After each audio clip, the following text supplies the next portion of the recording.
They are basketball's Batman and Robin, the dynamic duo of dribbling, and these best friends may just win the NBA championship together. It's all part of their master plan.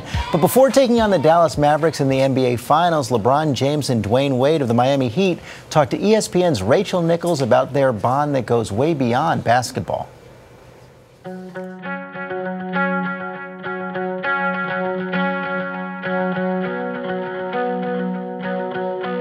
Teams often create momentary friendships, temporary brotherhoods that can dissolve almost as quickly as they are forged.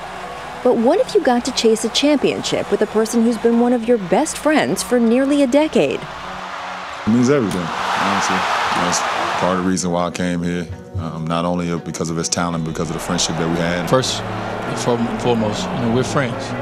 And not just friends because of what basketball brings, but, we generally care about each other's family, each other's life. LeBron James and Dwyane Wade met when James was 18 years old and Wade 21. Pre-draft, 2003, we go for the early physicals and stuff. We kind of talked and hit it off there, and, the relationship just grew from that day. Off the court, we just instantly became, friends. We had a lot of things in common. We had a lot of things similar, growing up in the inner city. Having a dream of being in the NBA and finally having this opportunity, 8 years ago, so we kind of kicked it off there. Over the years, the two played together in all-star games and Olympic team camps, and even when they didn't, they called and visited each other. Often, James found only Wade could truly relate to some of the burdens he carried, and vice versa. Actually, we got criticized before for being friends and hanging out before games with each other. When I go to Cleveland, go to his house, etc. Even during the playoffs, when I was with Miami's with Cleveland, we always talked and checked up on each other. When LeBron structured his contract with the Cavs to allow him maximum control in free agency, Wade did the same with the Heat. And when this summer saw the most frenzied free agent period in NBA history, the two say they considered many cities, but that in each scenario, what weighed most heavily was the chance to play with each other. Now that fact is the subject of much amusement between them.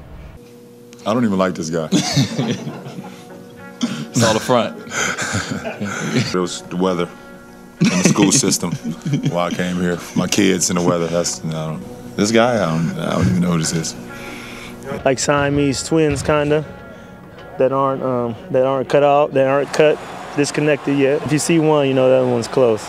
People forget that me and Bron was best of friends before we played together. That's why we're successful right now as we are, and we'll continue to count on each other and lean on each other for support. To be having this success so far, we got a lot of work to do still. We're not taking that for granted, but to have this success so far in the postseason with one of your best friends, it means a lot.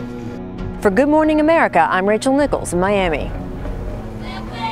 And the NBA Finals begin tomorrow night right here on ABC with the NBA Countdown at 8:30, followed by Game 1 at 9 Eastern.